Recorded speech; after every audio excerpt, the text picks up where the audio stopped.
Omuyimbi Chosen Becky ne bba Profesa Ssekaggya beekoze obusolosolo mu nnimiro bannange akatambi weekali mu maaso awo ava piisi ebyama byo biviiriddeyo ddala bitiisa era nga mulimu n'ebyemmotoka gye yasookera ddala okuvuga Ssenga Acid yabireese nako akatambi weekali mu maaso awo Prima Kadashi alojja ennaku gye yasanga mu bufumbo bwe ye ne Gyostede mugamba mutya mwasibye mutya Baby Gloria ne bba Mr. Mbareka nabo balina maaso awo ng'enkola yaffe mbasaba vidiyo no mugimpe like era n'ensaba gwe wenna atannaba kusubscribinga wano ku Sylvia News Extra nti mukwano subscribinga era onyige ne mu notification bell olimesibwanga byonna bye mba nteekayo wano ku Sylvia News Extra. BF Suma Herbal Research Clinic benjabisa ddagala lya butonde era nga bajjanjabira ddala endwadde zonna bakubireko gw'omwami oli eyo otawaanyizibwa ensonga z'omu kisenge oba gwe wenna ng'otawaanyizibwa ensonga z'omu kufuka olumizibwa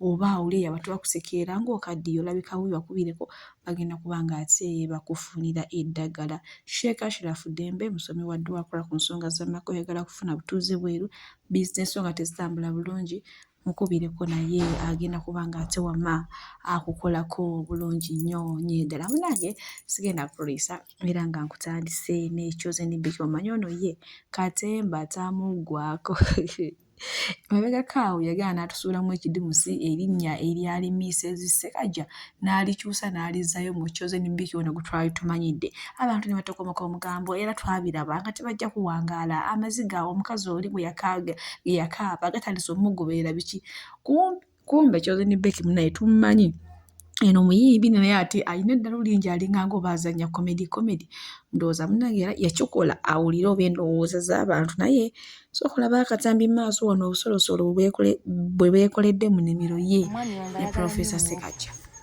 Ennimiro yaffe ejjudde muwogo. Abaana b'essemuto yaŋŋamba bakulira ssemutombo bo baagala nnyo muwogo. Luweero wadda muwogo. Tugenda kufa muwogo gavumenti etuyambe naye kituufu abasajja abalya muwogo bannange tulabula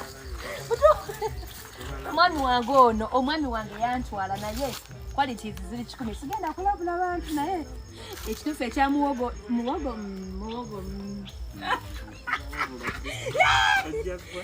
mairavu nsitulamuko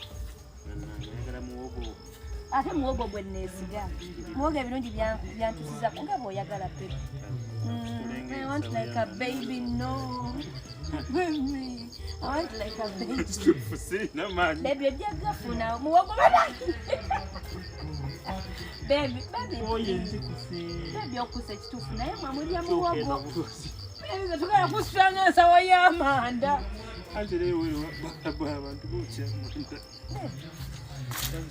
No, carry me like a baby. You're too heavy for me. No, I'm not. Really? I'm too heavy. I'm too heavy for you. For now. I'm too heavy for you.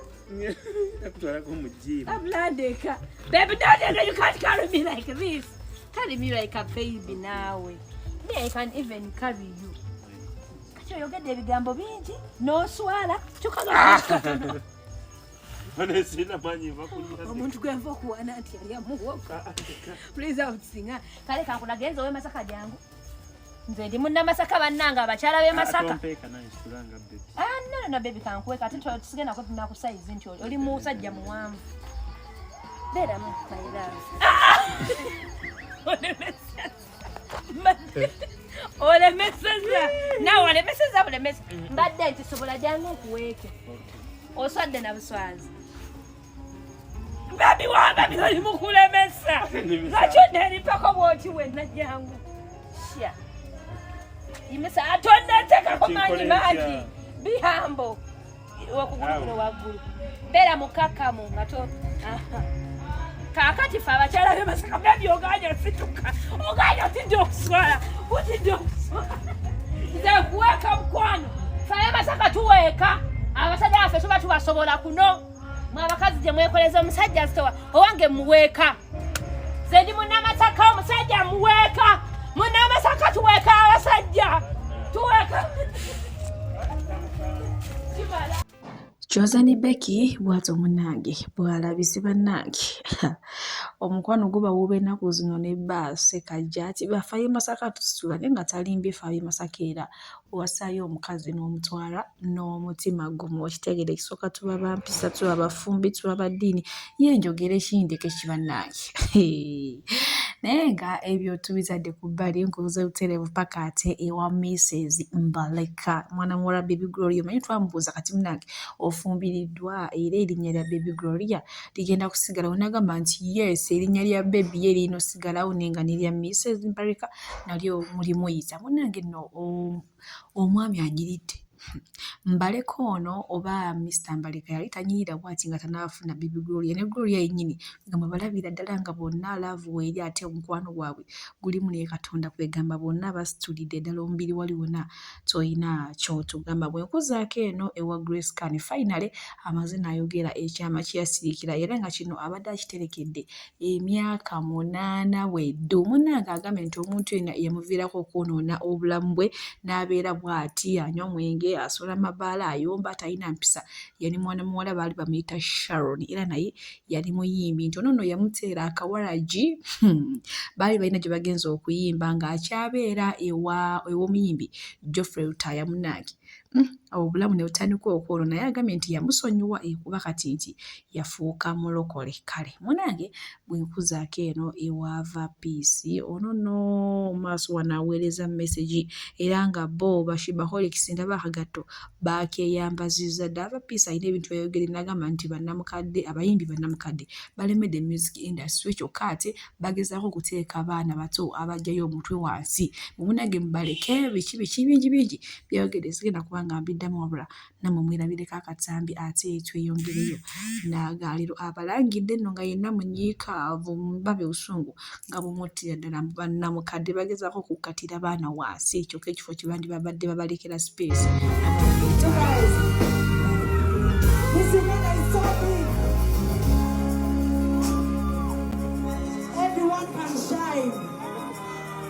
abantu bangi nnyo mwana okitegeera tetukyalina budde bwakulemesanya baana bato okitegeera eno generation erina okukkiriza abato bayikole ki bayitewo bayimbe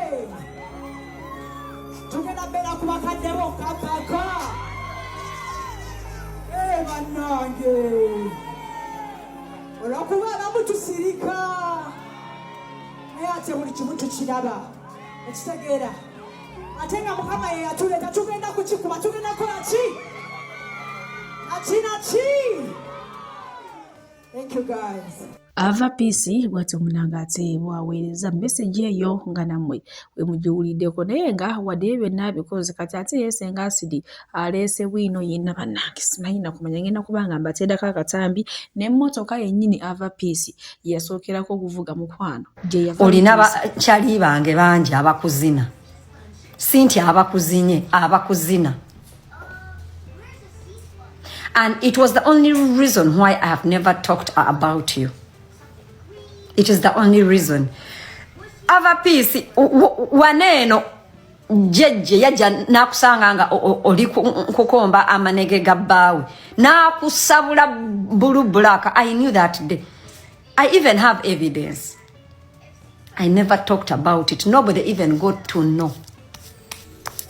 Kadem Ava Peace olunaku jeje lwe yakusanga nga oli kununa Brian amanege namanya nakukuba bulu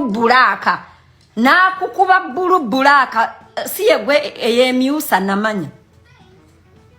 I never talked about it. Ugandans are hearing about it for the first time.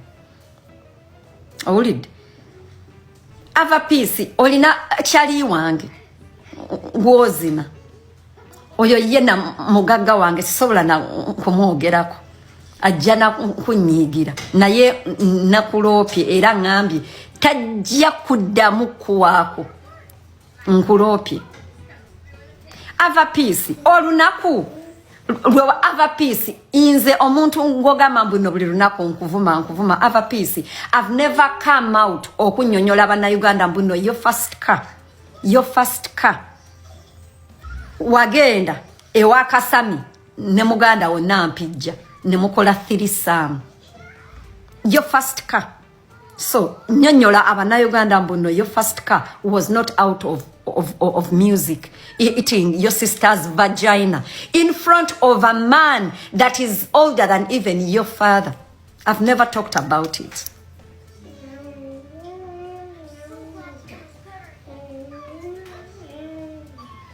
So have a peace. Tata, have a peace. Have a peace. Njakuwa obudde. Have a peace. Njakuwa obudde. Imagine eating your sister's vagina. I've never talked about it. I even know. Bwati omunange Singa Sidi bwayanjadde omuyimbi Ava Peace naye aweleza ka message nti byonna bye bamwogerako abiraba naye ye ekyamuleta music industry akimanyi okusanyusa bawagizi be naye nga bwenkuzaako eno ewa Shiba Kalonji munange olunaku olwaleero avuddeyo n'ateekayo post eyo nga woogiraba agamba nti oluyimba lwa Somebody olumazeyo kati emyezi 2 ku YouTube munange luwezezza emitwalo 4 ba viewers abaakalulaba munange takomye ku ekyo ne yeebaza ne bafanizi be Bashibaholics nti munange mwebale nnyo omukwano gwe mulaze naye nga ne luno aweesibadde badiyale enyongero bajukiza nti nawe luddukira ku speed ya yiri BF Suma Herbal Research Clinic bajjanjabisa ddagala lya butonde era nga bakoola gwena omwami aliyo atamalaako bulungi mu kisenge nga gweza ensonga mukwano byagaanira ddala abakazi banobye buli gw'okwanako yadduka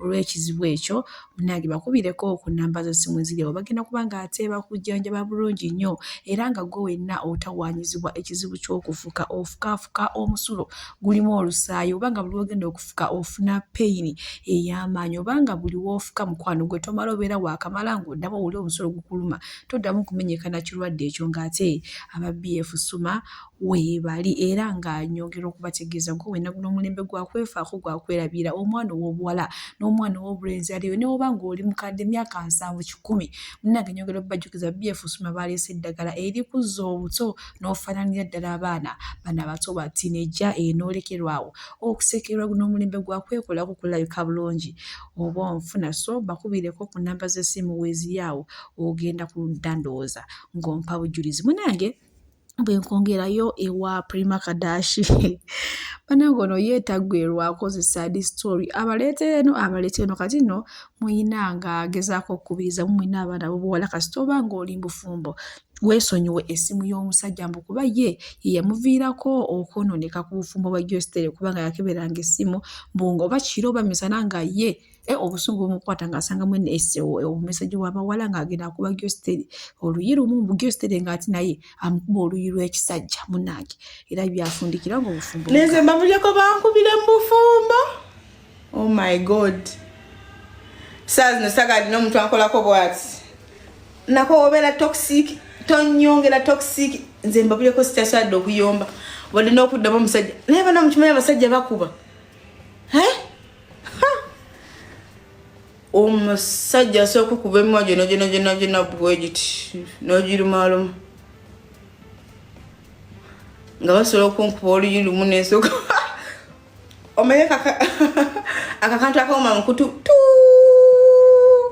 naye nga mu bwongo bwo weebuuza oba kati nkebedde byaki omanyi nga star ate omwana oyo ng'akuba oluyi alina oluyi luno kyomanyi ku abawala bonna be yadeetingako wallahi bonna balulozaako nga basooka ne bakusala oluyi naye abakazi tuli basiru. Oh my god nsesenye n'amaziga gajja kubanga I was so stupid by then wallahi nange mbijjukiramu ne neesekerera nga nsooka ne musala oluyi n'azuukuka n'alyoka nsala oluyi nendyuka nkaaba nenkubira mama nenkoya mama wange bambiye na musumba we nali mu bufumbo nga bisamba mukubira nga nnoba kufa njukira danga time tonga swan no bana kavera ka green nga nobo kufa nengo lutalo nze ya lutandise ekirecho tuzukuse mu kiro tuzukusiza abantu tuzukusiza abana naye nga webuuza mfaaki why washitegeera why nga muri mbongo omanyi nga basooka ne bakuba ne bakubye kubera na face okutta engoye ozukusiza oh my god ozukusiza abana mbogenda kunoba ekiro ne bakugamba genda ate ngagamba kale nso nanko kweto nasonyiwa. Oh my god, toxic marriage is so dramatic. Nzijukira bankululako natandika ko lutalo omusajja nampoli nkebede message tezinkwatako ne mugamba sawa nga mwendo gwekiro ne mugamba kati ngenda waffe wade no ngamba ko togenda bro ne parking bulungi esawo ngalinze ne mala nembivako omanchi yakola yankulula okuvera mu kisenge wangambye ogenda nga stagala fuluma wabweru ntiayo nsonyiwa netandika okugamba nsonyiwa nzabadayagala okunoba nzayatandisokera essimu netandika okwejjusa. Abalungi abatuuliriza era abatulaba olunaku olwaleero tukyaddeko ewa Sheikh Ashraf Dembe. Sebo sanyusa okubalaba amannya agange Seeka Ashraf Dembe akola ku bizibu by'enjawulo. Omuntu singa aba alina ebirwadde musomereddwa tumuwa amazzi ga lukuya nga bw'obadde ogalaba tugenda abantu ku kyoto ne twokya emizimu emibi egibabaamu n'okulomba edduwa. Abantu singa abeera ng'ali wano atuuse sobola okumulombera edduwa ne waba atatuuse nga mpadde amannya ge naye ng'ali wala naneetaase enamba yange yeeno eri 0707763711 nammwe bannyinaffe abali ebweru oyagala okuba nti oyagala okulombera ku dduwa ng'olina ebizibu viza zibuze amaka gakolongotana sente zikola zimpita mu ngalo ojja kumpeereza ekifaananyi kyo n'amannya go ebyo byokka bijja kummala nja kukulombera edduwa ojja kutereera. Olunaku olusembayo mu mwezi mba n'edduwa eyawamu ffenna n'abalwadde bange abakadde n'abapya. Salaamu alaikum warahmatullahi wabarakatuh.